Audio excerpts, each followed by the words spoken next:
From Relay, this is Connected, episode 537. Today's show is brought to you by One Blocker. I'm your annual chairman, Federico, and it's my pleasure to introduce Mr. Stephen Hackett. Hello, Stephen. Hello, Federico. How are you? I am doing fantastic. Thank you. How are you? I'm good. We are without Mike this week, so a little sad. But yes, everything's cool. He just had a conflict. It's not baby time yet, as far as I know. No, it's not. As far as we know, it's not. I talked to him like 10 minutes ago. He didn't say anything. So okay. He just had a conflict today. You would think he would tell you. I would hope so. Baby. Yeah. He's like, I've had a 4-year-old this whole time. I'm like, what? This a couple of years ago, one of my favorite video game podcasts, Triple Click, Jason Schreier, co-host of Triple Click and also a reporter at Bloomberg, surprised his two co-hosts with his second baby that was actually born months before, and he didn't tell them, and it was an incredible moment on the show. That's awesome. Yeah, that was wild. But yeah, hopefully Mike will not try to copy that approach. Yeah, it's like the time you told us that you had been using a PC for like 6 months. Well, I wouldn't say that was as dramatic as revealing a whole baby, but yeah. Okay, they're slightly different. Yeah, a little bit different. We got some follow-up. That's what we do here at the top of the show. And many people have written in about their own iCloud woes. This was the bulk of the episode last week, talking about my whole iCloud situation with my legacy version of myself and the new iCloud family, and I couldn't do the additional space. So it seems like a lot of people are in that situation. People are adding their legacy accounts to their iCloud families. I will say, a week and a half in, however long it's been, it seems like the dust is all settled, except on my Mac. In the Mac App Store, I can't update any apps. So okay, I got to deal with that. Sure. Still. Why not? It asked me to log into the purchasing account, which I don't want to do. Have you thought that maybe the Mac App Store is so bad there's nothing to update? Well, currently I've got 4. Oh, you do see the updates. Okay. To be fair, 2 of them are Safari plugins.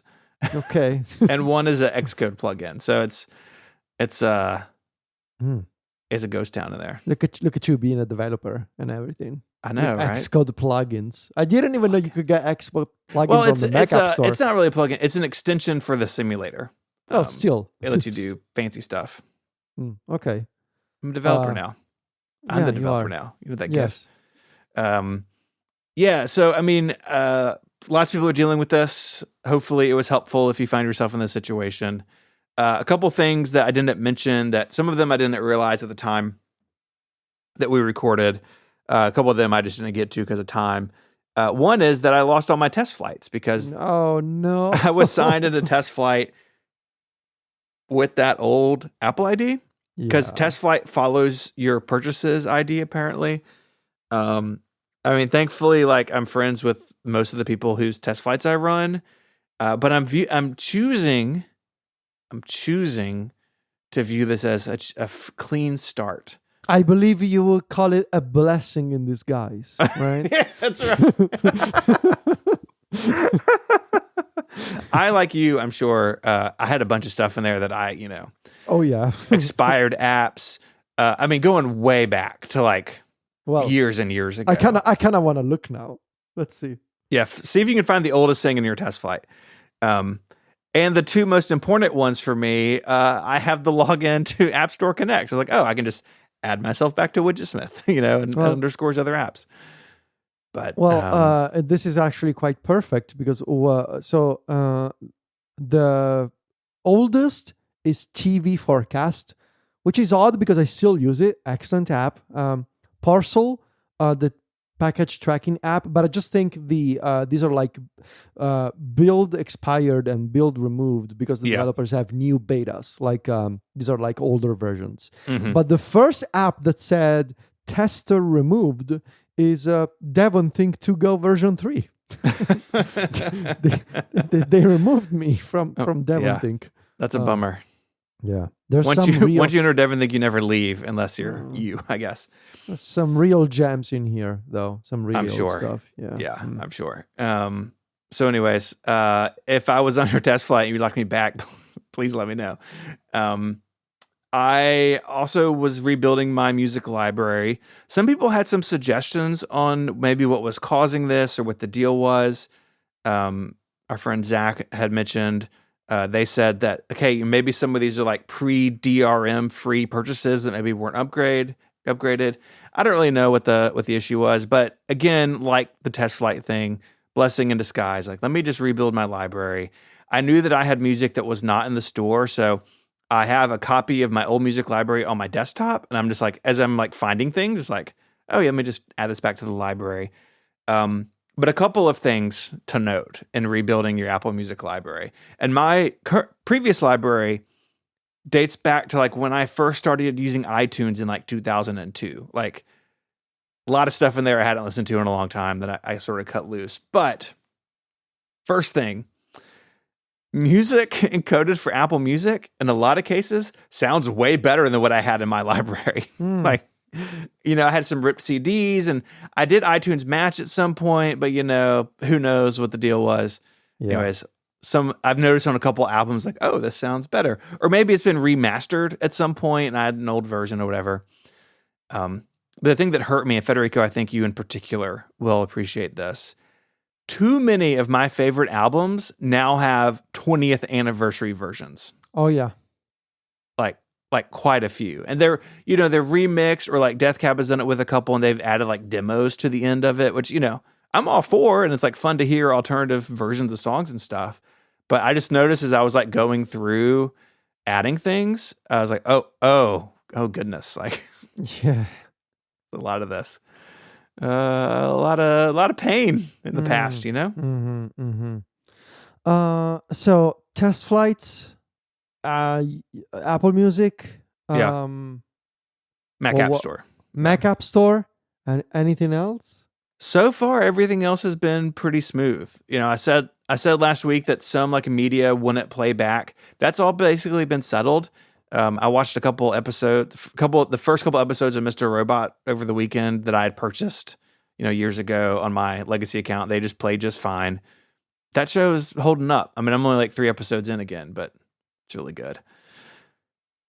Remember, did you watch Mr. Robot or was it Mike? Oh no, I watched Mr. Robot. Maybe he did too. I feel like we talked about it back in the day. I don't. Do you see Mike as a Mr. Robot person? I can't remember. I thought one of you did and the other of you didn't. So maybe he didn't. Hey, if you miss Mike on this week's episode, here's something that you can send him. Use your favorite generative AI service. It can be ChatGPT, can be Gemini, can be DeepSeek, which we're going to talk about. Well, it depends on what country you're in. Well, it depends on what country. And ask your favorite AI product to put together a short description of what role Mike Hurley could play in Mr. Robot. Wow. What if Mr. Robot could feature Mike Hurley as a recurring character, what would he do? That's incredible. I'm asking GPT-4 right now what it says. Yeah, asking. Okay. I'm just going to read a couple of these to you. Okay. It's a list. Number 1, the underground broadcaster. Title. Mike could play a podcaster or radio personality who operates a secret channel spreading anti-corporate propaganda, helping F society communicate with the masses. Incredible. Okay. Number 2, corporate insider turned whistleblower. Ooh, okay, because he used to work at a bank. I guess so. Given his real-world experience running a media business, Mike Hurley could be a high-ranking E-Corp executive in charge of internal communication who slowly realizes the company's dark secrets and leaks them. And there are a couple of others here. This one's, I think, my favorite after the first one. Tech culture commentator. In a meta twist, Mike could play a fictionalized version of himself, hosting a tech podcast that dissects the rise of E-Corp and the decline of privacy, inadvertently influencing key players in the show.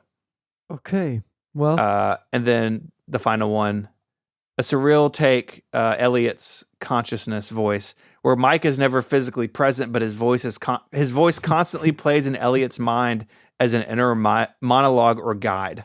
Fascinating, but why? Why would Mike's voice be in Elliot's mind? I mean, okay, I sure. don't know. What kind of role do you think would fit him best? I'm not engaging with you, ChatGPT. Okay. Yes. I like that a lot. We have some other, I don't know what this is. This is follow in. I don't know. Follow FM. Yes. We've dropped the FM out of our name. Yes. We are now officially just Relay. There's a link in the show notes to a blog post I wrote over the weekend. We got our redesign live. New logo. You see it this week in the show art. Slightly tweaked show art, new logo. And I'm really, really happy with this. And if you are a member of Relay, which you can do, there's a link in the show notes to get Connected Pro, which is the longer ad-free version of the show. All memberships come with access to Crossover, which is this feed where we publish members-only episodes. And in February, I'm going to be interviewing JD Davis, the designer who redid Relay's branding. And so that'll be fun. In the Discord, I'll ask for questions in February. But looking forward to that conversation with JD. JD's awesome. He did a great job with this. And I'm really, really happy with it. Nice. Yeah, I think it looks cleaner, modern, fresh. I really like this change. And it looks very good at small sizes, and it's still recognizable even at a small size. So yeah, did an excellent job. Yes. Yeah, that was one of the goals, was like, how does this look small? Because usually Podcast Artwork shows up on your phone 400 pixels across. So yes, glad to have that out. I did want to take just a second and kind of talk about the times that we live in. We were going to do this last week, but the three of us felt like we wanted a few more days to kind of put some thoughts together. We know that a lot of people in and beyond our community are hurting, given the state of things in the U.S. and really across a bunch of other countries. Yeah. And we want to do what we always have done, provide a place to hang out, talk about the topics we love with people who respect each other. And the thing I'm honestly most proud of is Relay's community. And in that community, there's a strong shared belief that everyone should be respected and that we should all practice compassion. And that comes out in 1,000 different ways in our community. And one thing it means is that there's no room for hatred of other people in our community. And unfortunately, feelings like that towards individuals has become more mainstream. And that's troubling to us. And we want to be a place that we can, again, hang out with our friends, talk about the things we love, and be in an environment where we can be, where we can know we can be safe whoever we are or wherever we come from. And, we're not turning our shows into anything that they're not already. We're going to keep doing what we do, but we did want to tell people that, that's where we stand. And we think that a lot of the stuff in the world right now is not okay. And we want to use our platform where we can to protect those who are in our community. Yeah. If I may just add some personal context. Please. These are my personal opinions, but I feel like using the exact necessary words is important. So I want to start from my personal belief that trans rights are human rights. And I personally find what is happening in the US despicable and dehumanizing. And I cannot even, because I cannot imagine, I personally cannot imagine what it must feel like to feel like other people want to make you and your identity feel unjustified and like something that shouldn't exist. I cannot imagine that, but I can relate to that feeling of feeling powerless and feeling like there's nothing you can do. And to an extent, you, Mike, we at this network are it's not like connected can change the U.S. government, right? If they only would adopt the Bill of Rickies. if only they would do it. But there's a couple of things that I would say. Now more than ever, I feel like, and unfortunately, these discussions are trickling down to Italy as well. Because we have a government who very much sympathizes with the American government. So those discussions about human rights, they're happening here as well. But I feel like now more than ever, it's important, if you feel like it, to be organized, to dissent, and to seek a safe space in real life and online.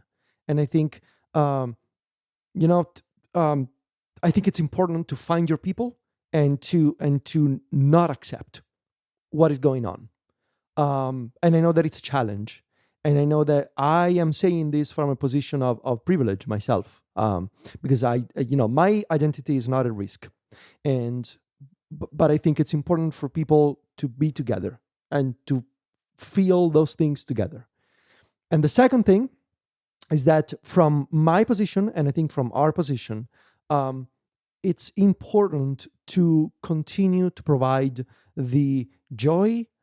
If you find joy in this podcast, I hope you do, and to continue to provide the utility. If every so often we share something useful, that's also my hope. But I think it's important. Just like once a quarter, maybe, a segment about task managers. But I think it's important. It's important to, at the same time, keep doing what we do, because in any dark time, you still need to find that light that never goes out, to quote a famous song. I think it's important to continue to provide that service for people who want it, because I think in any difficult period of your life, you need to have something that brings you a little joy. And so I think it's why now more than ever, we gotta keep doing what we do. And if I could hug my listeners, I would. And this is one of those moments where I really miss not having a live show and seeing people in person.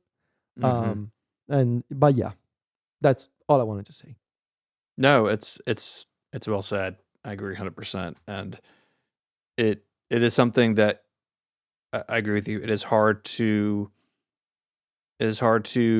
put myself in the place where I'm told that who I am shouldn't exist. Yeah. But that doesn't mean that we can't, first of all, empathize with it to the degree that we can, but also provide a place where everyone can feel safe and comfortable and welcome. And that's what we want Relay and Mac Stories to be. And look, our Discords are the best places on the internet, and our communities are incredible. Yes. And, we're still going to joke about iPod socks. Yeah. Exactly. Sound pretty good to me. Yes. So we are literally going to talk about iPods. We are, for the next topic. Well, not socks, but we are going to talk about iPods, and more specifically, Steven, I wanted to ask you, what's your budget for iPods looking like these days? Because if you have an opening, you could participate in the Sotheby's auction for the custom iPods from the late Karl Lagerfeld.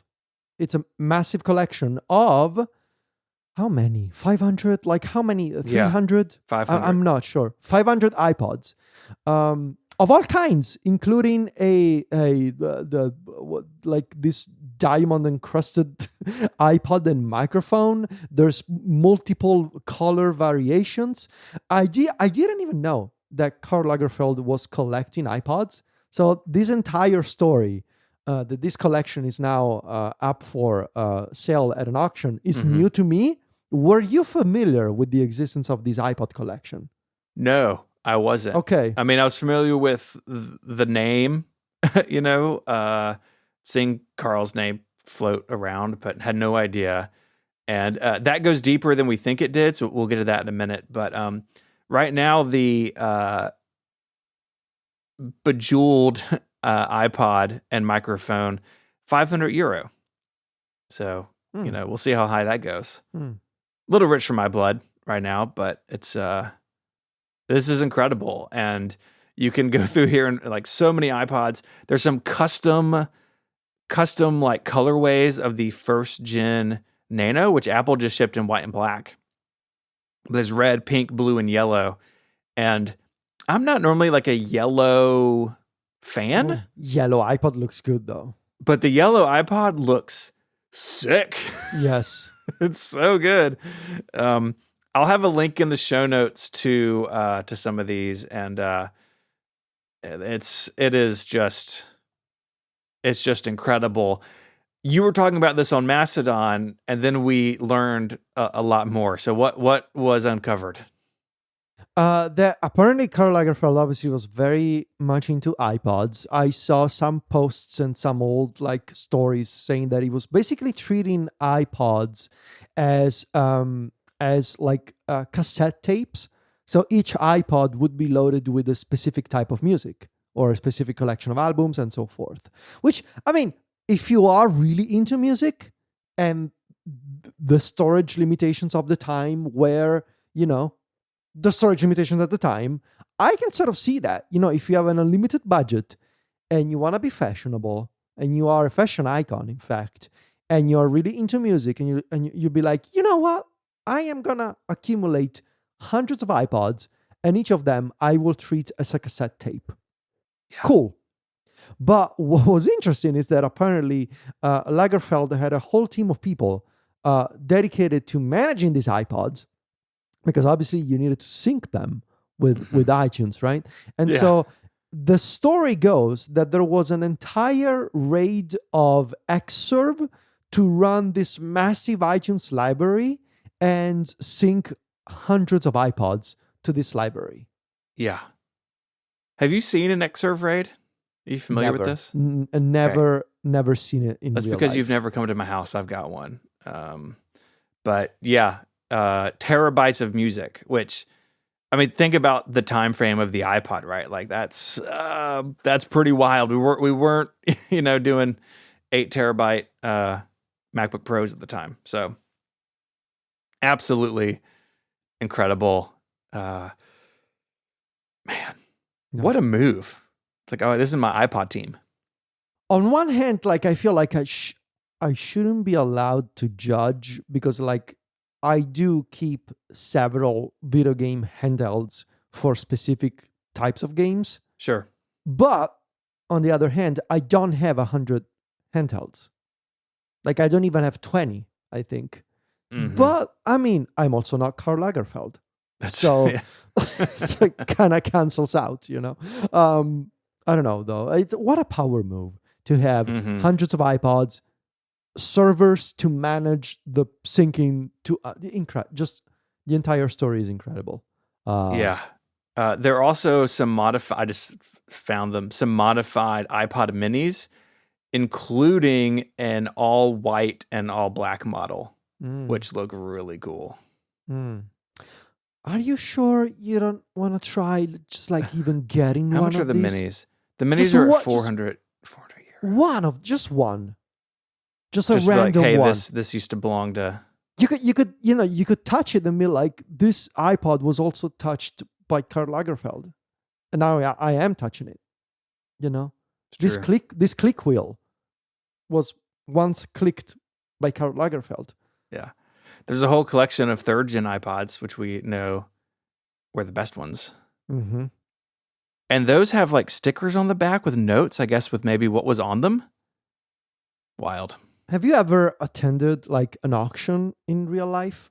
I have not. I've always wanted to. And I've always wanted to get into a bidding war with somebody, but that only ever happens on eBay. It's one of those things that I want to do at some point in my life. Like, getting into a taxi and being like, follow that car, but it's a random car.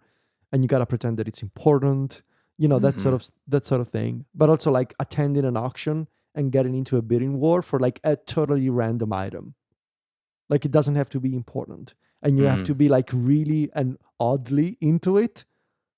You know, that'd be fun. Like, sir, are you sure you want to offer 3,000 euros for this hat? And I'll be like, yes, I need the hat. I do want to do that.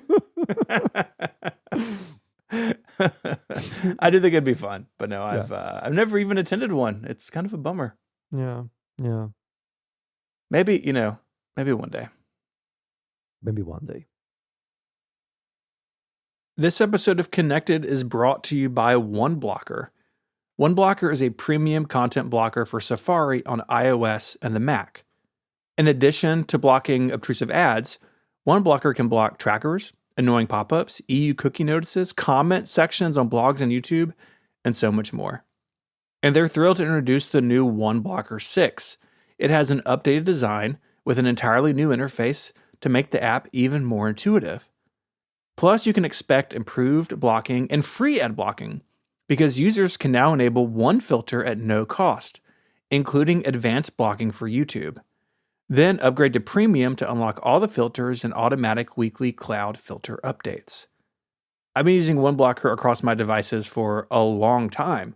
One of my favorite things about it is you can create custom rules for domains that may not fit in OneBlocker 6's other options, but their built-in options are extensive, and the new redesign makes it easier to use than ever. OneBlocker was featured in the Mac App Store by Apple under the Best Safari extensions, and it's available for the iPhone, iPad, Mac, and Vision Pro as a native app. You can get Premium for just $1.24 per month, billed at $14.99 a year, or go for a lifetime license. And a single purchase unlocks OneBlocker across all your Apple devices, so you can share Premium with up to 5 family members. For a limited time, OneBlocker is offering listeners of Connected 1 month of Premium for free. Premium unlocks all features across iOS, macOS, and visionOS and can be shared with up to 5 family members. Go to oneblocker.com/connected and use the promo code CONNECTED. That's oneblocker.com/connected. The link is in the show notes. And use the code CONNECTED for 1 month free. Our thanks to OneBlocker for the support of the show. All right, Stephen, have you heard the good news of DeepSeek? I have seen the word a lot this week, but you're wired in. Yeah.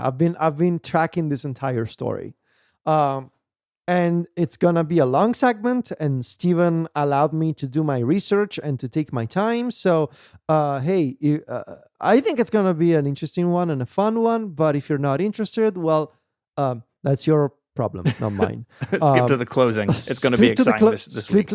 It's going to be exciting because, it's going to be an exciting moment for the show. So, in case you haven't seen it, or in case you've seen this name repeated to death and you couldn't be bothered to look into it, DeepSeek is this new large language model, this new chatbot, that is supposedly rivaling in performance OpenAI with ChatGPT, Gemini from Google, Claude by Anthropic, and not just in performance, but also in how it was put together. So and I've been trying to make sense of what multiple sources are saying. It's very hard to pin down exactly, also because of the language barrier, and also because it's everybody's saying different things. I'm going to try my best and sum it up.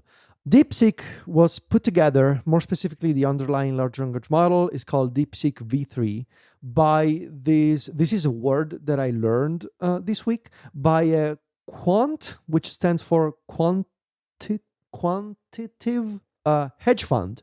It's basically a hedge fund in China that uses sort of like advanced mathematical operations and whatnot to track market movements, and that whatever hedge funds do. I think they go around trimming people's bushes. Yes, that's what they do. So come on. Yes, Stephen, please let me move on from that whatever that was. So this company they were using machine learning and large language models to predict, market trends and stocks and all, that fancy money stuff. But they had assembled a collection of GPUs, and so the story goes that they started at some point a couple of years ago as a side project, training a large language model called DeepSeek, that they were going to use in their main business. Then last year, they started training with a lower number of NVIDIA GPUs than are typically used in America, in American AI labs to train large language models. They started training version 3 of their DeepSeek large language model with a reasoning version called DeepSeek R1. And they have published, so this is, I'm getting to why everybody's losing their mind. They have published a white paper, and this model has open weights, which sort of means open source, but I don't kind of want to get into that. They have published this model and this reasoning model for free.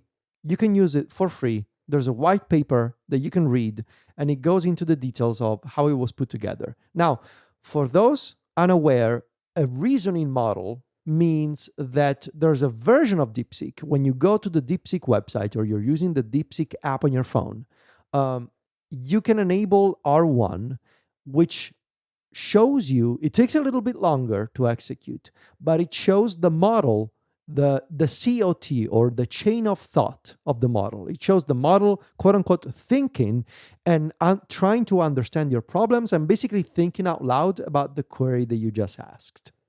Now, most people haven't been exposed to a reasoning model because both Google and OpenAI, I believe they only make it available if you pay for either Gemini Advanced or ChatGPT Plus and Pro. So ChatGPT, which is obviously the most popular in the world, they don't give you a reasoning model because you gotta pay, and most people don't pay for ChatGPT. And with ChatGPT free, you only get GPT 4.0. So what's impressive here, according to the theoretical story of DeepSeek, is that the company used a much lower number of GPUs. For a much lower cost to train this high performance large language model. And they did that by basically using constraints. There's these new export laws in the United States that were put forth by the Biden administration, I believe, that basically prohibit NVIDIA from exporting, too many GPUs to China.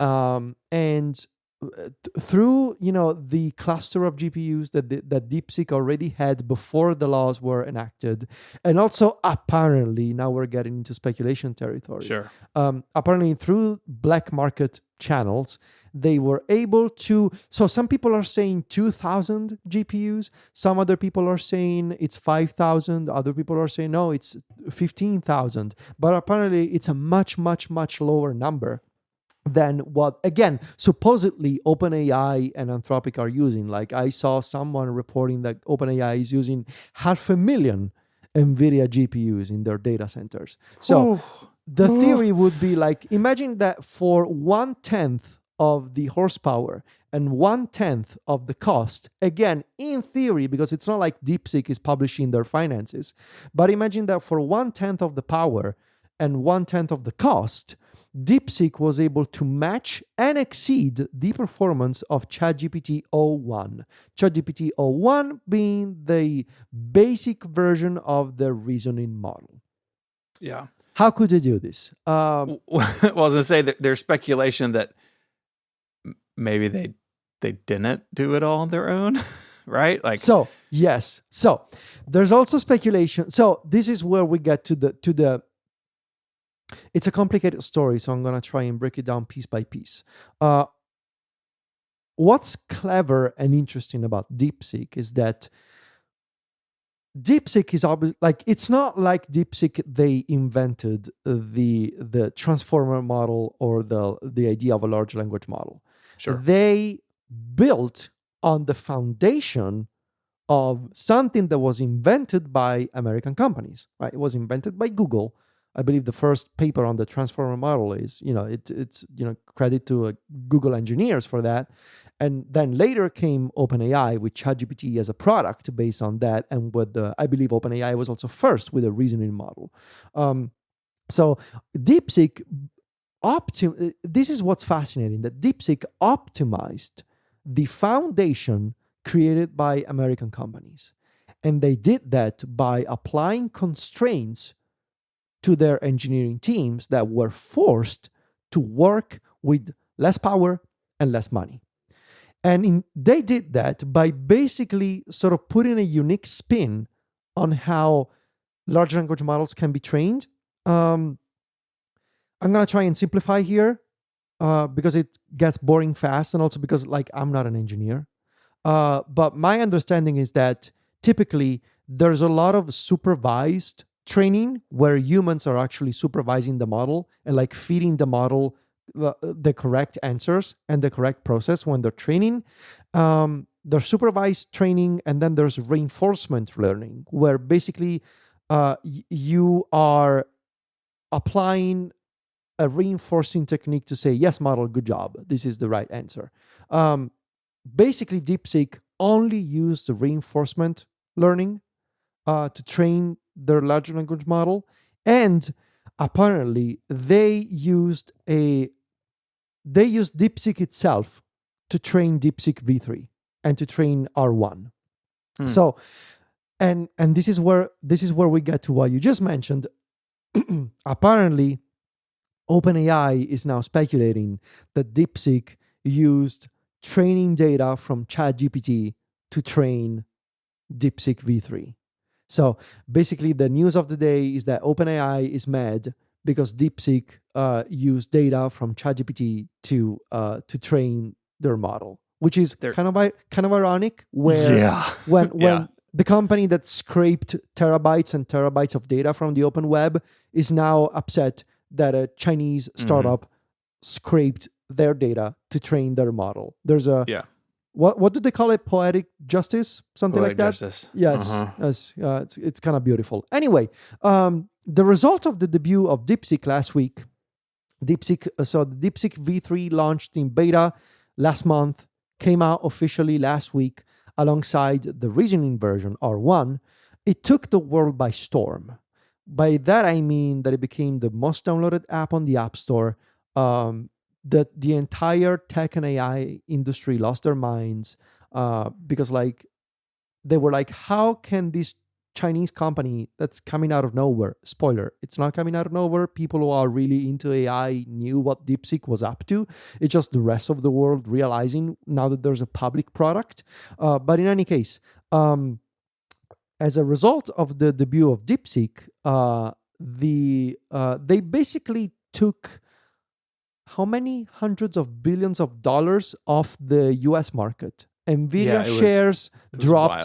Nvidia shares, Nvidia lost something like $300 billion in a single day. 600 billion. 600? Okay. Yeah. We're looking at basically if you consider the Nvidia stock that was down 17% or something. Google was down, Meta was down, a bunch of other tech companies were down. Only Apple was up 3%, but we'll get to that later. There is a conspiracy theory here somewhere. And if I were into conspiracy theories, I would kind of believe it, which is wouldn't it be fun if you this entire narrative, because you could say what if this entire narrative about DeepSeek doing this for cheap and doing this with 1/10 of the power, what if all of it is fake?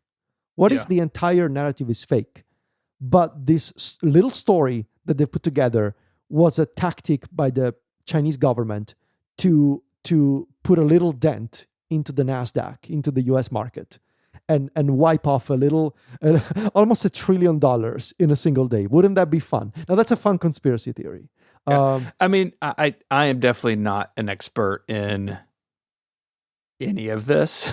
Yeah. But there's also the angle of like, was it a stock market move, or like, is it just China doing China things, right? Yeah. Like, we're going to get to this, but many, some countries and the U.S. Navy are like, hey, don't use this.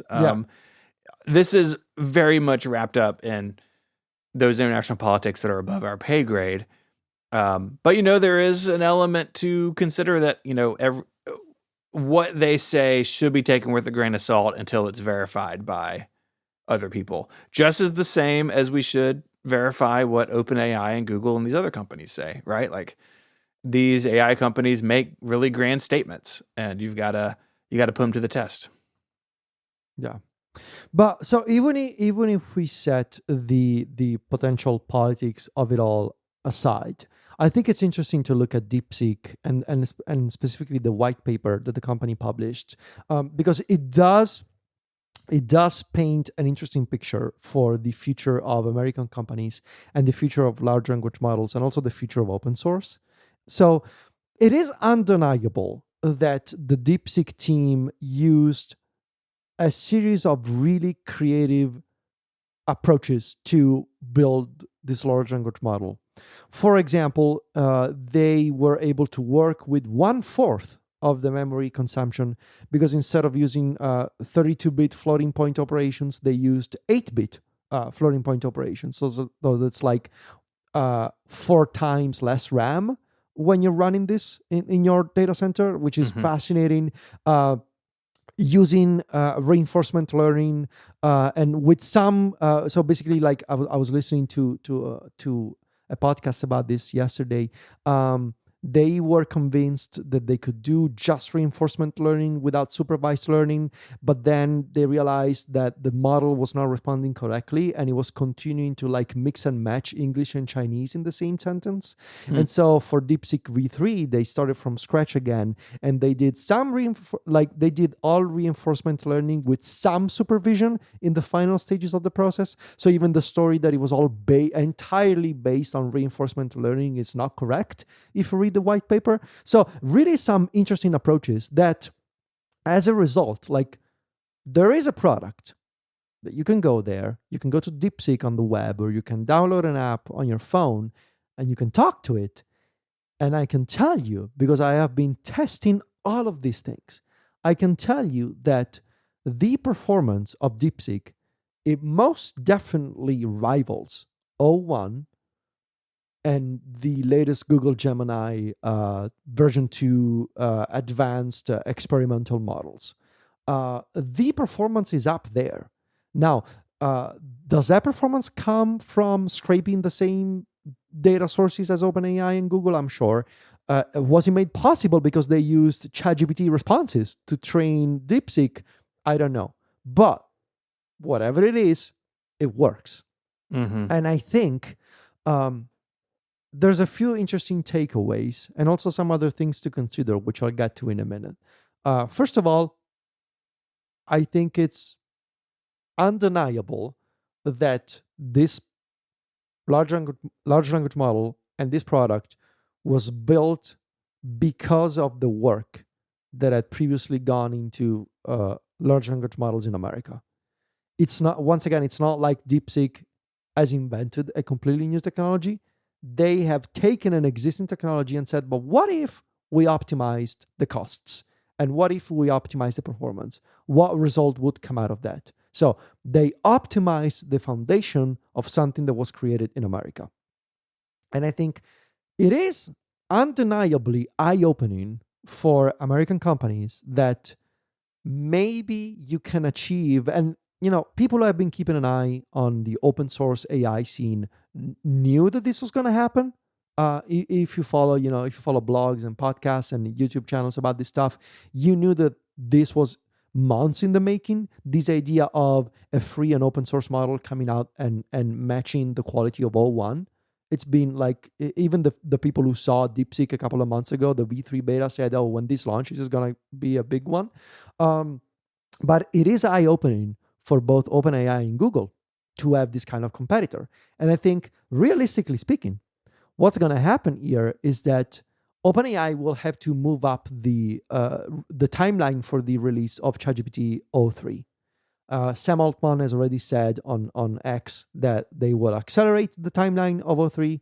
And o3, by the way, is the even more advanced reasoning model that they announced in December. Such terrible names. Yeah, they have terrible names. Terrible names. OpenAI will also said they will make o3 mini, which is the smaller model based on o3. They will make it available for free for maybe or at least up to 100 free queries per week. And I think on the Google side, because like these are the two biggest players right now, right? It's in the sort of models that you can pay for. It's OpenAI with ChatGPT and Google with Gemini. And I think what Google will need to do, Google will need to make an even bigger deal of their reasoning model, which is Gemini Flash 2.0 thinking. Maybe these names, man. These names. Slightly better than o3, okay? Slightly better. Flash 2 thinking. It's slightly better. But I think Google the whole interaction with Gemini when you have to pick a model from a drop-down menu is just as bad as OpenAI. And right now, like I think both Google and OpenAI will need to clean up their list of models and have something simple, because DeepSeek is showing that you have one model, you tap a button that says, do you want to have the reasoning one or not? And that's it. And so I think both Google and OpenAI will need to simplify and make available to people a thinking model of some kind. And I will keep an eye on Google. I think a lot of people are under the assumption that Google Gemini is as bad as Google Bard used to be. And I can tell you that it's not like that anymore, especially the, what's it called? The Gemini 2 Advanced.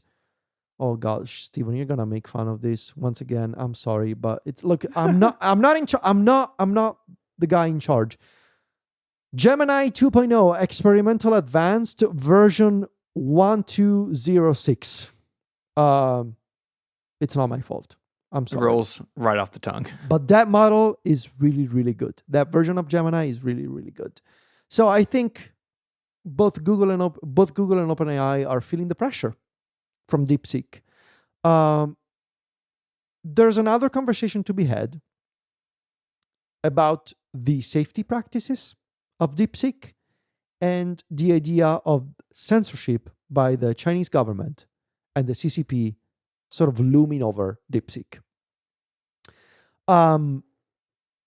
First of all, it seems pretty much clear that the folks at DeepSeek don't have a safety team, don't have any safety practices in place in terms of like how exactly was DeepSeek trained, especially if DeepSeek trained itself via pure reinforcement learning. Like they haven't published anything in terms of like how safe it is. What kind of content was it trained on? They don't have a dedicated safety team or even person that we know of. So that's a big question mark. And also, try and ask anything about the Chinese government or Chinese history or Taiwan independence or the Tiananmen Square massacre. And you will be able to see in real time DeepSeek R1 exposing its thoughts and censoring itself in real time. Yep. You will literally see the chain of thought stop once the model realizes that you're asking about the Chinese government or Chinese history. It'll say, let's talk about something else. Not great. What's interesting, though, is that DeepSeek is open source and you can host it somewhere else. You can download the model and put it on your own server or your own machine. Now, when you run the model yourself, or when you're using DeepSeek hosted by somebody else, for example, I believe Perplexity, they are hosting DeepSeek R1 in the United States. I have seen other services already implement a DeepSeek option. And once again, you can run it yourself. In that case, it will not be censored. It'll happily tell you about the oppressive Chinese government and the Tiananmen massacre in the past, and it'll tell you about Taiwan, and it'll tell you about anything. So interesting that obviously DeepSeek, when it's running on the DeepSeek servers in China, it's censored, but when you run it yourself, it's not.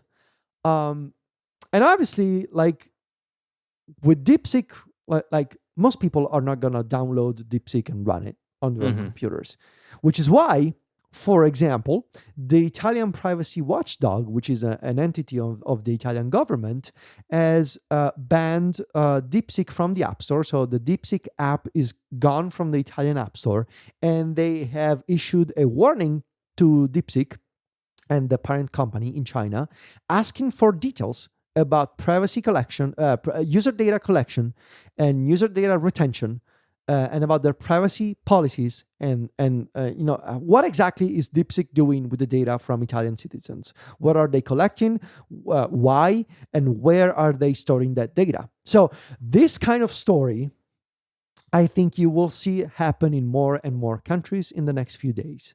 Because for most people, once again, this came out of nowhere. Even though people who are tuned into the AI industry knew that this was going to happen, for people like I saw it everywhere on the Italian newspaper, on newspapers, on Italian news websites. It's everywhere. And so this kind of like governments getting into this and be like, hey, hold on a second, this model, this AI from China, what's it doing with the data of our citizens? I think it'll happen in more and more places. I think it will too. And I mean, the upside to this sort of thing is like, if these models can be created and trained on less hardware, that's good. It's good for the environment. It's good for smaller companies wanting to get into it. Good for competition. I can't help but think that some of the freak out over this, at least in the US, is that, oh, this has been an American company thing, and now it's in China, and there's some freak out around that in corners of the US. Yeah. But I'll say this, that undeniably, the DeepSeek team, they applied some really clever engineering constraints to come up with DeepSeek V3 and DeepSeek R1. That's, I think, objectively undeniable, especially if you read the white paper. And they, for sure, have documented some fascinating techniques that, because of open source, I'm sure others will copy and implement. And that sort of, it's the rising tide that, that floats all boats? Like, what is it? Mm-hmm. That, basically that. Like, everyone benefits from that innovation. But if you're running a product that hundreds of millions of people use, you still need to run this somewhere, and you still need to scale this service, like the scale that Google has and the scale that OpenAI has. I mean, it's no surprise that the DeepSeek website has been barely accessible for me, not because I'm in Italy, but like it was often down. The DeepSeek chatbot was not loading. I've seen people having all kinds of issues with the DeepSeek hosted API. Yeah. Like, you still need to, if you really want to be the next model, you still need to match the arguably incredible performance of American models, because they have a whole impressive, set aside the fact that it's bad for the environment. But when you look at it as an object, it's undeniable that it's, something that is scaling to how many hundreds of millions of people and how many billions of requests per day. From a purely web engineering perspective, it's remarkable, right? And so it'll be fascinating to see if the DeepSeek company can do that. I saw some reports saying that they are using these NVIDIA GPUs that are not the H100s that like most companies are using, or the H800s, which are smaller and not as powerful. I also saw some other reports saying that they're using some Huawei CPUs, with a really fascinating infrastructure that they have put together. But here's the thing. Once again, I think the most important aspect to understand is that DeepSeek optimized something that already existed. Yeah. I think, though, that the angle that OpenAI and Google will use to continue justify their capital and operational expenses will be, well, but if you want to push the bleeding edge of this stuff, like if you want to come up with the next new thing that then others will copy, we'll need the money and we'll need the horsepower. So it'll be interesting to see how this shakes out. Like, is something like DeepSeek enough for most people? Or can OpenAI, they literally announced, what's it called? Project Stargate in the US? Like that 500 billion project, backed by Microsoft, by Oracle, by the US government and others, like building a massive data center. Like that's a lot of money going into this. Mm-hmm. And that's why it is scary to have this little Chinese startup come up and say, hello, we have this and it's free and we spent less than $10 million on it. Goodbye. It's, it's interesting. It is. Yeah. And the timing really couldn't be worse for some of those people asking for billions of dollars. Like, I understand why they would be freaking out. Yeah. What is also fascinating here in this multi-layer AI onion that we just unpeeled is the Apple angle. For a couple of reasons. Now, obviously, as we have established, Apple is at least a couple of years behind. Like, Apple doesn't even have a large language model to begin with. And here we have companies, doing reasoning models, O3, Gemini 2, Deeps. Like, Apple doesn't even have a basic large language model in the first place. Mm-hmm. So setting that aside for a second, Apple also has a problem in China because they want to roll out Apple Intelligence in China, but they cannot because the Chinese government doesn't allow models like ChatGPT or Gemini. Obviously, this is the same as social media. You have to use specific services to be approved by the Chinese government. So there's a couple of interesting angles here. The first and more obvious one, I think, is that DeepSeek could be the in that Apple was looking for to be able to offer Apple Intelligence in China with an extension. Basically, the equivalent of the ChatGPT extension in the US and other markets where Apple Intelligence is available. DeepSeek could be the Chinese equivalent for it. A Chinese company with a large language model, high-performance large language model, could be the next extension for Apple Intelligence to be approved in China. I could see that. It would also be fascinating to have another approach and to see Apple acquire DeepSeek. Now, Apple doesn't often make big acquisitions, but DeepSeek is a small company. The talent, DeepSeek is a hedge fund. They have a small team of engineers working on this. Again, I saw some reports saying it's less than 50 people. Who knows what is correct these days anymore? But it would be interesting for Apple to say, well, to kickstart our own large language model, maybe we could acquire this. And it would fit Apple's approach of like, it's high performance, it's more cost effective, it's more energy, like it consumes less energy than an equivalent to ChatGPT or Gemini. It would be interesting to see Apple consider an acquisition for DeepSeek. Although I have also long thought that eventually Apple will acquire Mistral, which is the France-based AI company. But I do think that eventually Apple will need to acquire some kind of large language model. We'll see. But I think more realistic, I could see a DeepSeek integration in China to get Apple Intelligence out the door in that market. I think I pretty much covered it all, except, there's one final thing that I think it'll also be something that we need to keep an eye on in the short term, which is there's actually a couple more things I want to say. The first one is, I saw this article on The Information about how a bunch of different businesses and what do they call it, Stephen? SaaS companies? Like Yeah, software as a service. Yeah.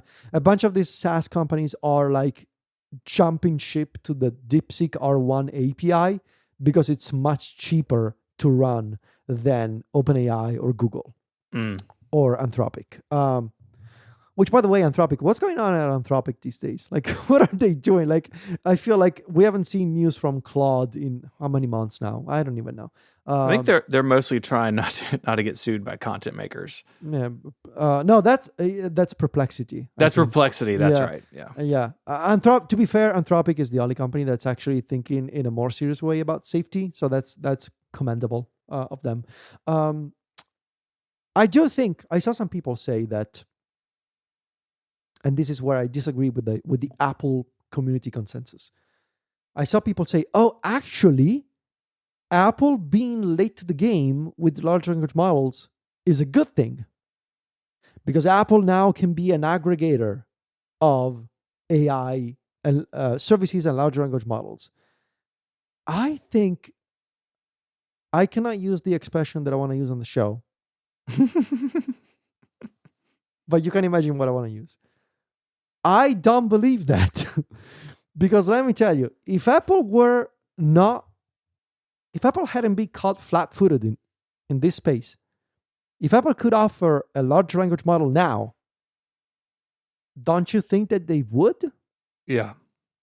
And also charge for it with a more expensive and powerful version? You would think that if Apple could, if they were in a position to do this, they would say, nah, we're good as an aggregator. Let's that's our strength. The App Store is our strength. I mean, do you know Apple? Do you know modern Apple? Do you think Apple relishes the idea of being an app aggregator for real? And second, the whole idea of aggregation, if you put the value in Apple as being a distributor of apps rather than the provider of core services on your phone, you know what? Today, the more I use these AI tools, it's never been easier for me than it is today to switch from an iPhone to an Android device if I wanted to. And that's because all the work that I've done in ChatGPT and Claude and Gemini, it's all based on a web service. It follows me around. And same with DeepSeek. I can use DeepSeek on my phone. I can use DeepSeek on Android if I wanted to. I can use DeepSeek on Windows if I wanted to. So this whole idea of like, no, well, actually, it's not that Apple is behind. It's that Apple is an aggregator. It's that Apple is late to the game, and this is good for them because Apple gets recognized as the App Store. I mean, come on. That is like, the classic tale of the fox and the grape. Like, no, absolutely not. If Apple could offer a large language model today, they would. Now, all these AI tools, I think the greatest threat to Apple right now is not necessarily the fact that they are behind in large language models, because I could see Apple coming out late and offering something that is,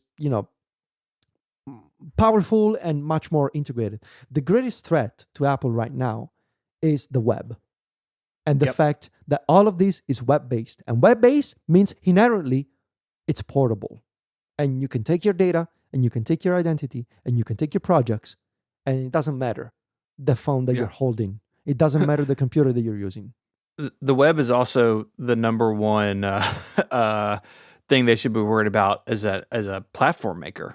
Right? I mean, just looking at the things on my dock, a whole lot of them, just web apps and thin wrappers, right? Like there is a world that could be coming where being a vendor of an SDK doesn't matter as much as it does now. Yeah, I think this is something that I've been thinking about a lot lately.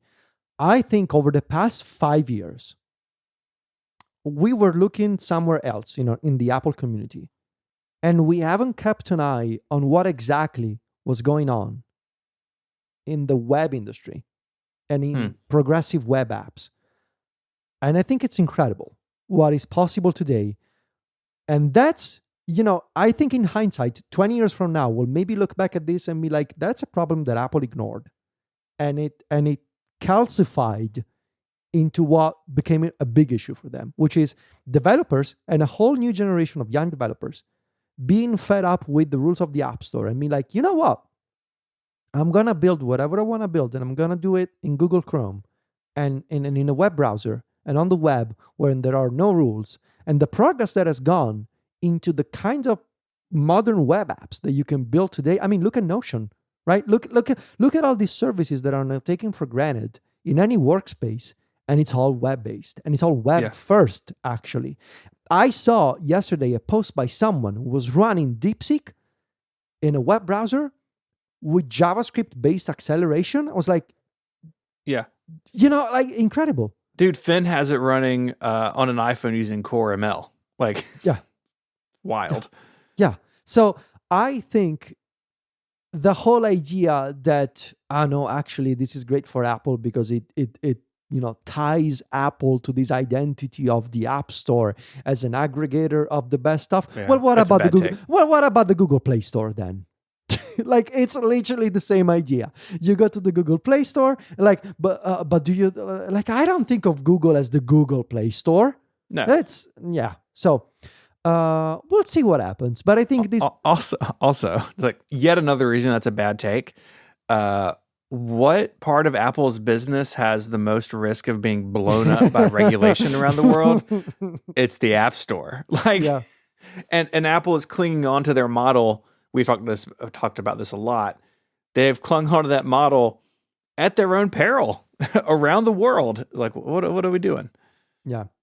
So it'll be interesting to see what Apple does here, not just because of the threat of web-based products that doesn't really matter which device you're using, and Apple is a hardware maker, the threat of open source. Like, what happens, and this is obviously extends to Google, extends to OpenAI, extends to Microsoft. Like, what happens if the best models are not closed proprietary models, but they are open source models? Like, what happens then? What happens to the economy? What happens to all of these investments? Is Silicon Valley going to continue to freak out? Anyone who's been following this space for the past few months will know that there's a curve of progress to the open source community and to the open source models that's only going up and up and up. And it's, I can see why, Sam Altman puts up a good face on Twitter, but I wouldn't, did you see the report that, for example, at Meta, they have assembled multiple war rooms to figure out how exactly DeepSeek built the model? And I can see that because it's and Meta is also doing open source, obviously, but with Llama. Man, it's been even if DeepSeek, the story ends up being that actually they had more GPUs than they said. Actually, they spent more money than the narrative initially said. Which is definitely possible. Which is definitely possible. But regardless, what's in the white paper is in the white paper. And regardless, the approach and the engineering was clever. And so I think it'll have repercussions. It'll have consequences it'll ripple out to the entire industry, and it'll be fascinating to see. But it'll also be fascinating to see, since we are an Apple show, what Apple does here. And I am convinced that I think the most realistic option is that they will partner with DeepSeek in China. Yeah, we will see. I am sure someone at Apple's looking at it for sure. Oof, thank you for letting me do this. Yeah, no, thank you. When we talked the other day, you're like, I want to talk about this. I'm like, sweet, I'm not going to pay attention. Just like, let you sink this information into my brain. So thank you for your service. There's no denying we've had some rocky outros for the podcast recently. And our friend Rob has made a new tool that lets you design your own outro for the podcast. It's called 123 Outro Maker. Incredible. Perfect name. Rob is the best. There's a link to that in the show notes if you want to make your own outro at home. But for now, I'm gonna give it a shot. You can leave feedback for the show at connectedfeedback.com. You can join at getconnectedpro.com and get longer ad-free versions of the show each and every week. This week we talked about task managers, and I issued an apology because I messed something up on the show last week. You can find our work elsewhere. Federico is the editor-in-chief of MacStories.net, and he is Vitici across the fractured social media landscape. Mike is not here, but we still love him. He's the host of many shows on Relay. You can check out his work at Cortex Brand. They have some new Sidekick products out this week. And you can find him, Mike Hurley, across social media. You can find my writing at 512pixels.net. I co-host Mac Power Users here on Relay. It comes out each and every Sunday. This coming Sunday is our review of Apple Intelligence. We spent a lot of time preparing for that episode. I think it's a really good one. So look for that on Sunday. And you can find me on social media as ISMH86. I'd like to thank OneBlocker for supporting this episode. And Federico, until next time, say goodbye. Arrivederci. Bye, y'all.